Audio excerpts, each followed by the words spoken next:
नमस्ते साथियों, आज मैं आपसे उस परम सत्य की चर्चा करने आया हूं जो आपके अस्तित्व से जुड़ा है। मैं आज आपसे किसी मजहब या संप्रदाय की बात करने नहीं आया, बल्कि मैं उस कॉस्मिक क्लॉक यानी ब्रह्मांडीय घड़ी की बात करने आया हूं जिसे विधाता ने स्वयं रचा है। भाइयों और बहनों, हम एक ऐसे दौर में जी रहे हैं जहां हम मंगल ग्रह पर बस्तियां बसाने के सपने तो देखते हैं, लेकिन अपनी जड़ों के मामले में हम आज भी मानसिक रूप से गुलाम हैं। जरा सोचिए, जब पूरी दुनिया 1 जनवरी को आधी रात के अंधेरे में चिल्ला रही थी हैप्पी न्यू ईयर, तब क्या आपने बाहर झांक कर देखा था? उत्तर भारत में कड़ाके की ठंड थी, कोहरे ने सूरज को निगल लिया था, पेड़ों पर एक भी नया पत्ता नहीं था और पूरी प्रकृति मौत जैसी खामोशी में सो रही थी। मैं आपसे पूछता हूं, कैसा नया साल? क्या किसी मरे हुए शरीर पर नया कपड़ा डाल देने से वह जीवित हो जाता है? नहीं। तो फिर एक मृत और ठिठुरी हुई प्रकृति के बीच नया साल मनाना क्या खुद को धोखा देना नहीं है? लेकिन आज से कुछ ही दिनों बाद जब 19 मार्च 2026 का सूर्य उदय होगा, तब नजारा कुछ और होगा। वह दिन होगा चैत्र शुक्ल प्रतिपदा। उस दिन आपको किसी से पूछने की जरूरत नहीं पड़ेगी कि नया साल आया है या नहीं। उस दिन हवाएं गवाही देंगी, क्योंकि उनमें वसंत की मादकता होगी। उस दिन पेड़ गवाही देंगे, क्योंकि वे पुरानी पत्तियां त्याग कर रेशम जैसी लाल कोपलों से लद चुके होंगे। उस दिन पक्षी गवाही देंगे, क्योंकि उनकी चहचहाट में जीवन का नया संगीत होगा।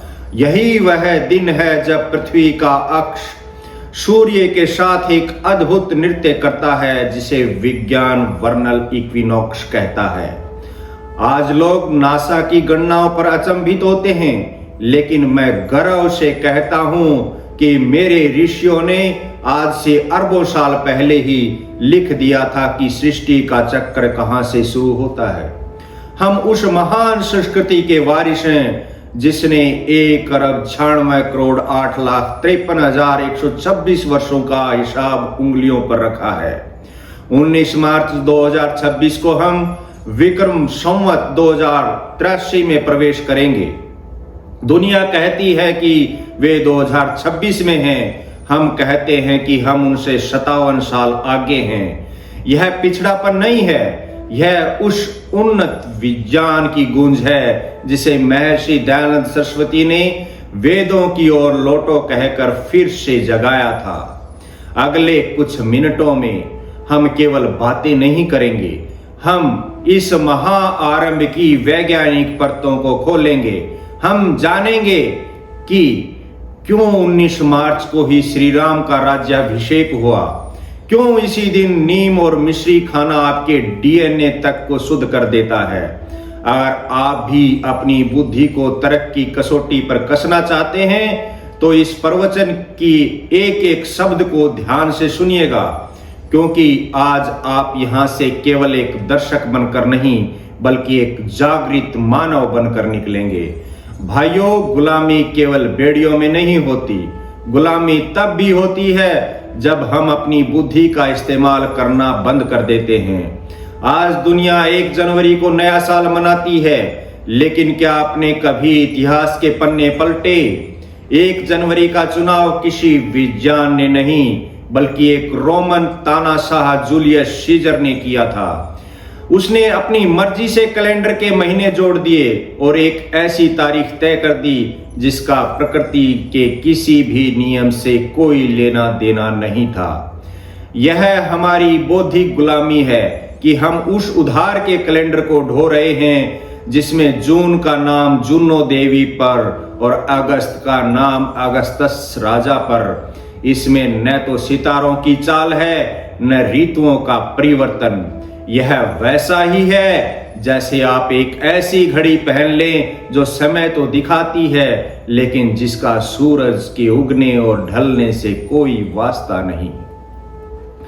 अब आइए उस विज्ञान की ओर जिसे हमारे ऋषियों ने वेदों में पिरोया है। 19 मार्च 2026 यह कोई इंसान द्वारा तय की गई तारीख नहीं है, यह खगोलीय घटना है। वर्नल इक्विनोक्स। खगोल शास्त्र कहता है कि इस दिन पृथ्वी का अक्ष सूर्य के बिल्कुल सम्मुख होता है। सूर्य की किरणें भूमध्य रेखा पर 90 डिग्री का कोण बनाती हैं और इस दिन पूरी पृथ्वी पर दिन और रात बराबर होते हैं। यह ब्रह्मांड का वह न्यूट्रल गियर है जहां से प्रकृति अपनी नई यात्रा शुरू करती है। इस दिन से उत्तरी गोलार्ध में सूर्य की प्राण शक्ति बढ़ने लगती है। विज्ञान कहता है कि सूर्य की फोटोन ऊर्जा उस समय वनस्पतियों के डीएनए को सक्रिय कर देती है। पेड़ों की ओर देखिए, 1 जनवरी को वे मृत प्राय थे, लेकिन 19 मार्च के आसपास पेड़ों के भीतर सेफ्लो रस का प्रवाह तेज हो जाता है।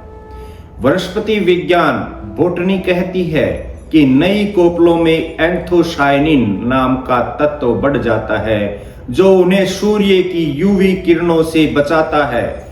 पेड़ों का पुराना चोगा उतारना और नए वस्त्र धारण करना यह प्रकृति का अपना न्यू ईयर सेलिब्रेशन है। अगर आप अभी भी 1 जनवरी को नया साल मानते हैं तो आप प्रकृति के खिलाफ युद्ध लड़ रहे हैं। जब ईश्वर खुद 19 मार्च को अपनी मुहर लगा रहा है तो आप 1 जनवरी के मलबे में नया साल क्यों ढूंढ रहे हैं?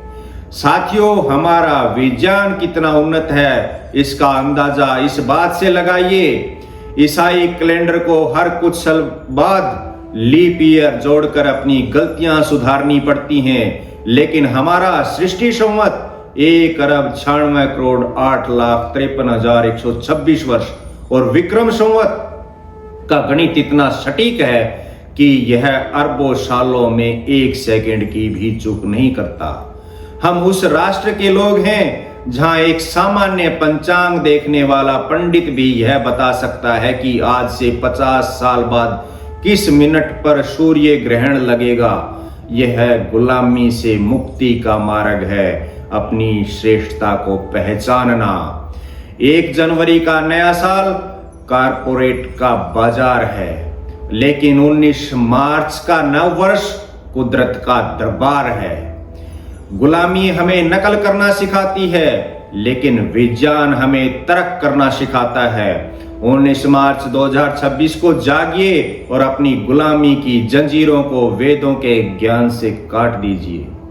साथियों, जरा गौर से देखिए उन पेड़ों को जिन्हें हम रोज नजरअंदाज कर देते हैं। 1 जनवरी की कड़ाके की ठंड में वे ठूंठ की तरह खड़े थे, जैसे कोई शव खड़ा हो। लेकिन जैसे ही वैदिक नव वर्ष की आहट होती है, पेड़ों के भीतर एक मौन क्रांति शुरू हो जाती है।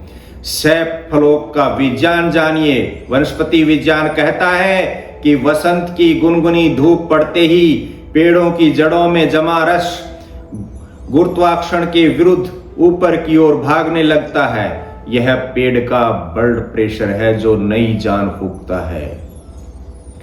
आपने देखा होगा कि चैत्र में नई पत्तियां हरी नहीं बल्कि लाल और कथई होती हैं। क्यों?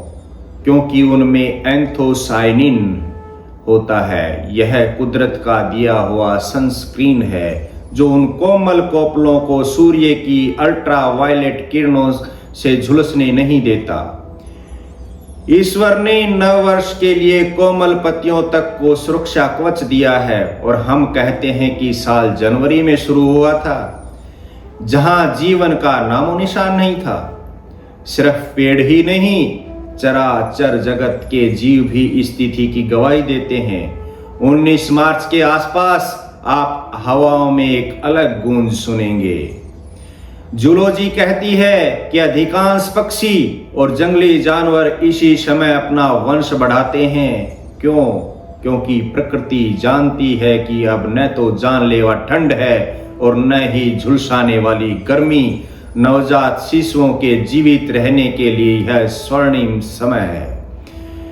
कोयल इसी समय क्यों कूकती है? वह केवल गीत नहीं गा रही, वह प्रकृति के नया साल मुबारक का शंखनाद कर रही है। मधुमक्खियां इसी समय सबसे अधिक सक्रिय होती हैं, क्योंकि फूलों में सत्व अपने चरम पर होता है। हर जीव के भीतर एक बायोलॉजिकल क्लॉक होती है। जैसे ही चैत्र में दिन की अवधि बढ़ती है, हमारे और अन्य जीवों के मस्तिष्क में मौजूद पीनियल ग्रंथि सक्रिय हो जाती है। यह ग्रंथि संदेश देती है, जागो, सुस्ती का समय खत्म हुआ, अब सृजन का समय है। इसलिए 19 मार्च 2026 को आप खुद को अधिक ऊर्जान्वित महसूस करेंगे। यह आपकी कोशिका के स्तर पर होने वाला परिवर्तन है। इंसान अपनी फाइलें और कैलेंडर अलमारी में बंद कर सकता है, लेकिन प्रकृति अपना कैलेंडर हर साल फूलों के अक्षरों में लिखती है। अगर आपको जानना है कि नया साल कब है, तो दफ्तर की घड़ी मत देखिए, जरा बाहर जाकर उस नन्ही कोपल को देखिए जो अपनी पुरानी त्वचा फाड़कर बाहर निकल रही है। वह चीख कर कह रही है, नया वर्ष आ गया। जब प्रकृति इतना बड़ा प्रमाण दे रही है, तो क्या हमारा इतिहास मौन रहेगा? नहीं। इसी पावन तिथि को भारत के उन महानायकों ने चुना जिन्होंने अधर्म का नाश किया। भाइयों, जब हम राम राज्य की कल्पना करते हैं, तो हमारे मन में एक आदर्श व्यवस्था का चित्र उभरता है। लेकिन क्या आपने कभी विचार किया कि मर्यादा पुरुषोत्तम राम का राज्याभिषेक किस दिन हुआ था? वाल्मीकि रामायण गवाह है, लंका विजय के बाद जब अधर्म का अंधकार छटा, तो अयोध्या की गलियों में घी के दीपक जलाए गए। वह तिथि कोई और नहीं बल्कि चैत्र शुक्ल प्रतिपदा ही थी। मर्यादा पुरुषोत्तम राम ने इसी दिन को क्यों चुना? क्योंकि वे जानते थे कि एक नए युग की शुरुआत तब होनी चाहिए जब ब्रह्मांड की ऊर्जा अपने चरम पर हो। 19 मार्च 2026 को जब आप नववर्ष मनाएंगे, तो याद रखिएगा कि आप उसी राम राज्य की वर्षगांठ मना रहे हैं, जहां दैहिक दैविक भौतिकता पा राम राज नहीं काहू ही व्यापा का संकल्प लिया गया था। इतिहास के पन्नों को थोड़ा और पलटिए। आज हम जिस कैलेंडर की बात कर रहे हैं, विक्रम संवत, वह केवल एक गिनती नहीं, वह एक विजय गाथा है। 2000 साल पहले जब विदेशी आक्रांताओं ने भारत की धरती को लहू लुहान कर दिया था, तब उज्जैन की धरती पर एक महानायक उठा, महाराजा विक्रमादित्य। उन्होंने न केवल उन आक्रांताओं को भारत की सीमाओं के बाहर खदेड़ा, बल्कि भारत के स्वाभिमान को फिर से स्थापित किया। उसी विजय की स्मृति में उन्होंने जो संवत चलाया, उसका पहला दिन यही चैत्र प्रतिपदा थी। इसलिए हम गर्व से कहते हैं कि हम संवत 2083 में हैं। हम उस संस्कृति के वंशज हैं जो समय को पीछे नहीं छोड़ती, बल्कि समय से 57 साल आगे चलती है। सिर्फ राम और विक्रम ही नहीं, हमारे ऋषियों ने तो सृष्टि की उत्पत्ति का दिन भी इसी तिथि को माना है। महाभारत युद्ध के बाद जब धर्म की पुनर्स्थापना हुई, तो युगाब्द की गणना भी इसी दिन से शुरू हुई। आज हम 2026 की एक छोटी सी लकीर पर नाच रहे हैं, जबकि हमारे पास 5127 वर्षों का कलयुग संवत और 1 अरब 96 करोड़ वर्षों का सृष्टि संवत मौजूद है। सोचिए किसकी विरासत अधिक समृद्ध है, उस बच्चे की जो अभी कल पैदा हुआ है, या उस मनीषी की जिसके पास युगों युगों का अनुभव है। हमारा नया साल किसी पार्टी से शुरू नहीं होता, वह सूर्य और शास्त्र के मिलन से शुरू होता है। 19 मार्च 2026 को जब आप भगवा ध्वज फहराएं, तो याद रखिएगा कि यह वही ध्वज है जिसे श्री राम ने लंका विजय के बाद फहराया था और विक्रमादित्य ने शकों को हराने के बाद। इतिहास गवाह है कि जब जब भारत जागा है उसने इसी तिथि को चुना है। लेकिन क्या यह जागरण केवल अतीत में था? नहीं, 1875 में एक और महामानव उठा जिसने सोए हुए भारत को झकझोरा। भाइयों, जरा कल्पना कीजिए, 19वीं सदी के उस भारत की हम केवल अंग्रेजों के गुलाम नहीं थे, हम अपनी मानसिक जड़ता, छुआछात, बाल विवाह, हजारों मनगढ़ंत अंधविश्वासों के भी गुलाम थे। भारत एक ऐसी गहरी खाई के मुहाने पर खड़ा था जहां से वापसी का कोई रास्ता नहीं दिख रहा था। तभी 10 अप्रैल 1875 को मुंबई की धरती पर एक महामानव का शंखनाद होता है। वह तिथि कोई सामान्य तारीख नहीं थी, वह चैत्र शुक्ल प्रतिपदा ही थी। हमारे नव वर्ष का पहला दिन। महर्षि दयानंद सरस्वती ने इसी दिन को आर्य समाज की स्थापना के लिए क्यों चुना? क्योंकि वे जानते थे कि जब प्रकृति नया चोला पहन रही है तो भारतीय समाज को भी अपने पुराने सड़े गले अंधविश्वासों को उतारकर वेदों के अमर ज्ञान का नया वस्त्र धारण करना होगा। एक बार एक मुसाफिर रात के घने अंधेरे में एक पहाड़ की चोटी पर चल रहा था। उसे लग रहा था कि वह सही रास्ते पर है, लेकिन तभी आसमान में बिजली कड़की। उस एक पल के उजाले में उसने देखा कि उसका अगला कदम सीधे पाताल जैसी गहराई खाई में गिरने वाला है। वह बिजली का कड़कना ही उसकी जान बचा गया। 1875 का वह नव वर्ष भारत के लिए वही बिजली का कड़कना था। महर्षि दयानंद ने सत्यार्थ प्रकाश के रूप में वह प्रकाश दिया जिसने हमें दिखाया कि हम धर्म के नाम पर पाखंड की किस खाई में गिर रहे हैं। उन्होंने कहा, वेदों की ओर लौटो, क्योंकि वहीं सत्य का सूर्य चमक रहा है। महर्षि ने हमें आर्य नाम दिया। आर्य कोई जाति नहीं, कोई पंथ नहीं, बल्कि श्रेष्ठता का गुण है। उन्होंने इसी नव वर्ष के दिन प्रतिज्ञा की थी कि हम कृणवंतो विश्वम आर्यम अर्थात पूरे विश्व को श्रेष्ठ बनाएंगे। आज लोग नया साल मनाते हैं नाच गाकर, लेकिन ऋषि ने नया साल मनाया अज्ञान की बेड़ियां काटकर। उन्होंने दुनिया को बताया कि ईश्वर पत्थरों में नहीं बल्कि सत्य और न्याय में बसता है। आज 19 मार्च 2026 को जब हम संवत 2083 का स्वागत कर रहे हैं तो हमें पूछना होगा कि क्या हमने महर्षि के उस वैचारिक वसंत को अपने भीतर आने दिया है। ऋषि दयानंद ने वेदों का द्वार उस दिन खोला जब पूरी दुनिया में अज्ञान का अंधेरा था। उन्होंने सिद्ध किया कि सत्य कभी पुराना नहीं होता और पाखंड कभी नया नहीं हो सकता। आर्य समाज का जन्म किसी व्यक्ति की पूजा के लिए नहीं बल्कि ईश्वर की सच्ची स्तुति और मानव मात्र की सेवा के लिए हुआ था। महर्षि ने हमें केवल विचार नहीं दिए, उन्होंने हमें स्वस्थ रहने का मार्ग भी सिखाया। उन्होंने बताया कि हमारे पर्व केवल मानसिक नहीं बल्कि शारीरिक शुद्धि के भी आधार हैं। भाइयों, आयुर्वेद कहता है कि जब दो ऋतुएं मिलती हैं उसे ऋतु संधि कहते हैं। चैत्र का यह समय सबसे खतरनाक होता है। सर्दियों में हमारे शरीर के भीतर जो कफ जमा हो गया था वह वसंत की सूरज की गर्मी पाकर वैसे ही पिघलने लगता है जैसे हिमालय पर बर्फ पिघलती है।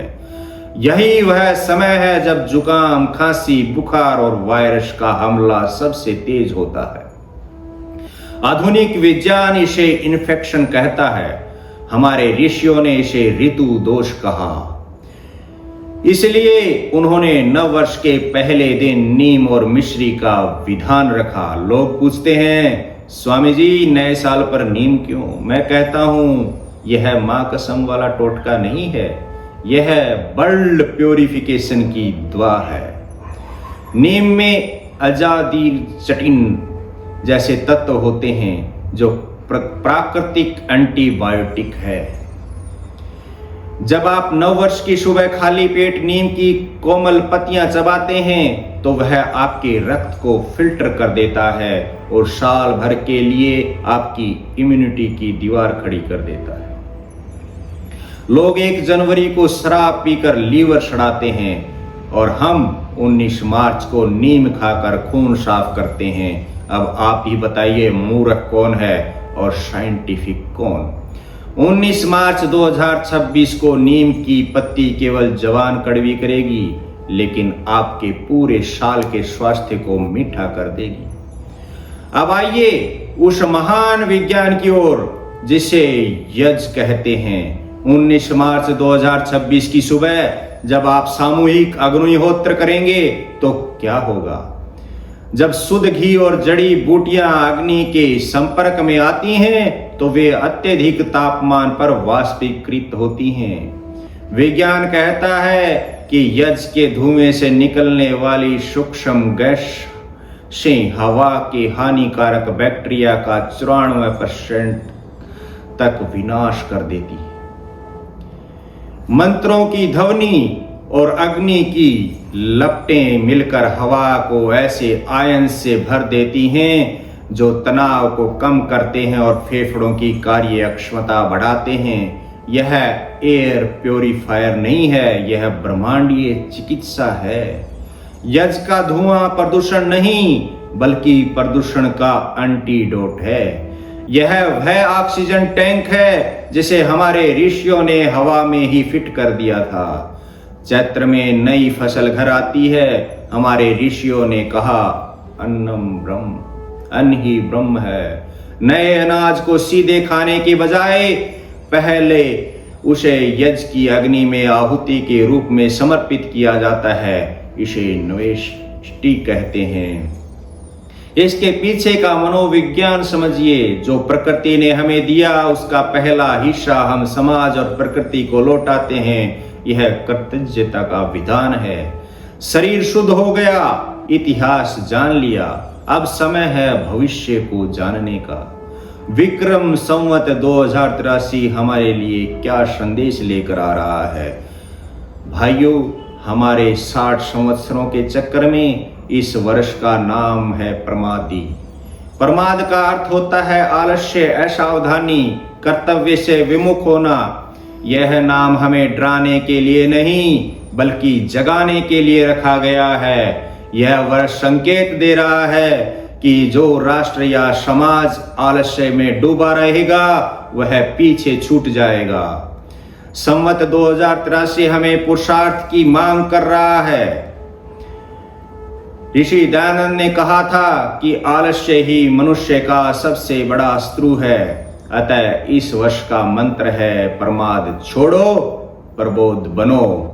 लोग पूछते हैं स्वामी जी मेरी राशि क्या कहती है? मैं कहता हूं आपकी राशि कुछ भी कहे, आपका कर्म क्या कहता है। महर्षि दयानंद ने सिखाया कि पुरुषार्थ से भाग्य की लकीरें बदली जा सकती हैं। संवत 2083 उन्हीं का सफल होगा जो सुबह 4 बजे उठकर संध्या और व्यायाम करेंगे, न कि उनका जो हाथ दिखाकर चमत्कार की उम्मीद करेंगे। संवत्सर का नाम प्रमादी है ताकि आप अप्रमादी बन सकें। सोते हुए मत रहिए क्योंकि यह वर्ष जागने वालों का है। अब समय है उन सवालों का जो आपके मन में उठ रहे हैं। लोग तर्क करते हैं, शंका करते हैं और आर्य समाज शंकाओं का स्वागत करता है। प्रश्न उठता है नया साल तो नया साल है, क्या फर्क पड़ता है कि हम उसे जनवरी में मनाएं या मार्च में? भाइयों, फर्क पहचान का है। अगर आप अपने पिता को अंकल कहें तो क्या फर्क पड़ेगा? आखिर है तो वे एक इंसान ही। लेकिन क्या आप ऐसा करेंगे? नहीं, क्योंकि रिश्ता और पहचान सत्य पर टिकी होती है। 1 जनवरी एक उधार की तारीख है जबकि 19 मार्च आपकी अपनी जड़ है। जब आप 19 मार्च को नव वर्ष मनाते हैं तो आप प्रकृति के संगीत से सुर मिलाते हैं। फर्क सत्य और असत्य का है और एक आर्य हमेशा सत्य को चुनता है। फिर प्रश्न उठता है, क्या यज्ञ करने से प्रदूषण नहीं होता? धुएं से तो सांस लेने में तकलीफ होती है। यह आधा अधूरा विज्ञान है। विज्ञान कहता है दहन कंबशन दो प्रकार का होता है। एक जो कार्बन पैदा करता है जैसे पेट्रोल या कूड़ा जलाना, और दूसरा जो मेडिसिनल वेपर पैदा करता है। यज्ञ में हम समीधा यानी लकड़ी, घी और औषधियां डालते हैं। अत्यधिक तापमान पर घी के अणु टूटकर हवा में ऑक्सीजन, फॉर्मेल्डिहाइड जैसी गैस से मुक्त करते हैं जो बैक्टीरिया का नाश करती हैं। यह प्रदूषण नहीं है, यह एटमॉस्फेरिक हीलिंग वायुमंडलीय चिकित्सा है।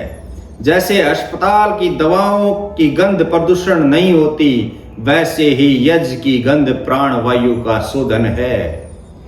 अब प्रश्न करते हैं, आप 19 मार्च 2026 की इतनी बात कर रहे हैं, क्या उस दिन कोई चमत्कार होगा?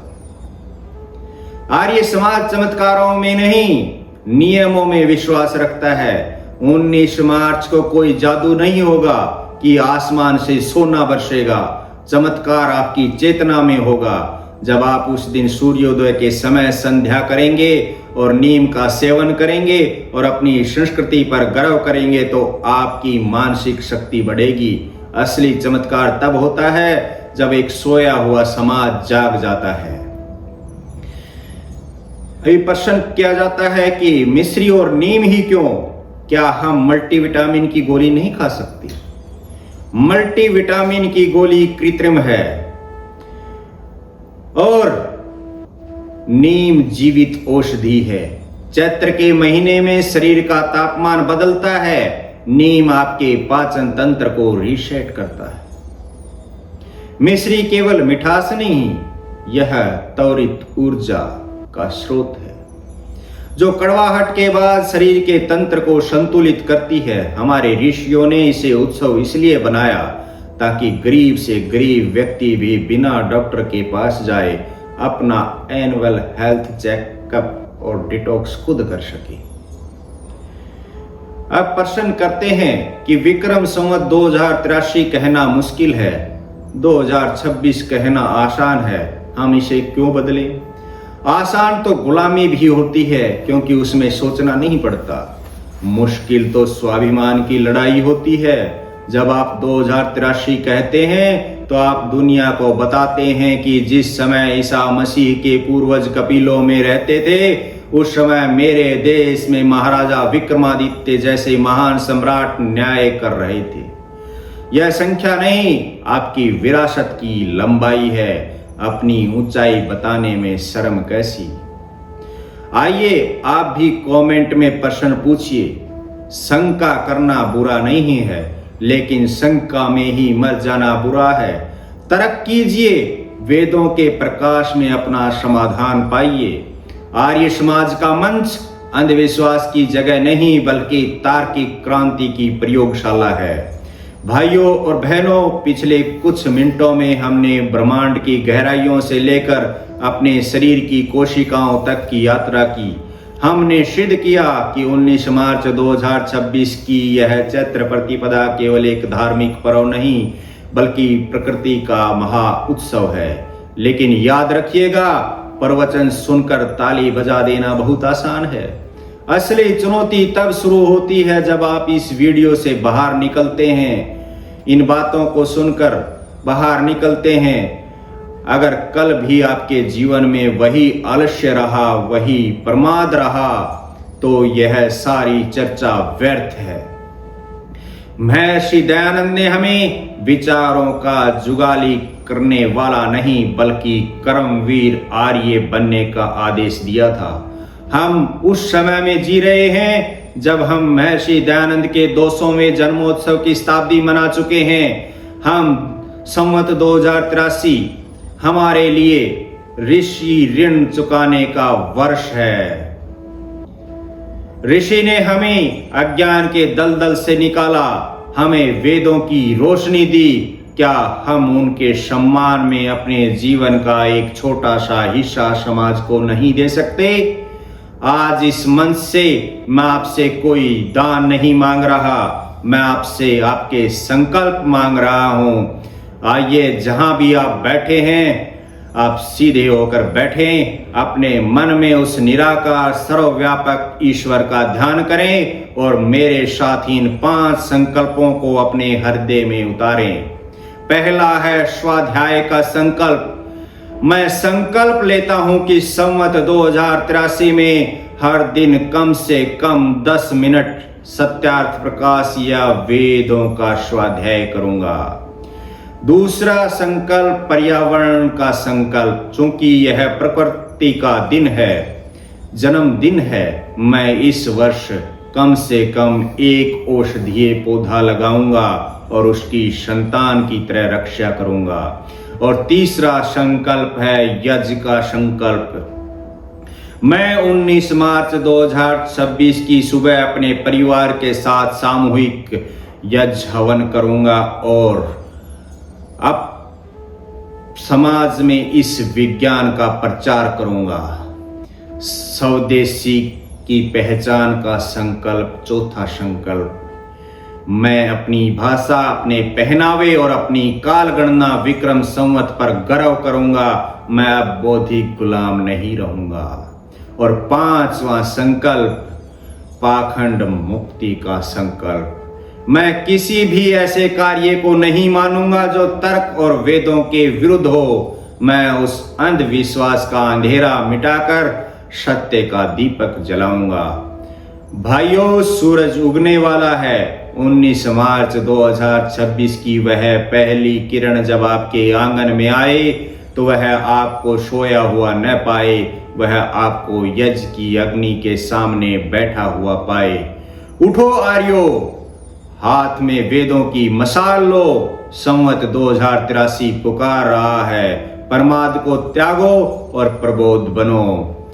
आइए, इस पूरे ब्रह्मांड को एक बार फिर से आर्य श्रेष्ठ बनाएं। किण्वन्तो विश्वमार्यम। ओम सम।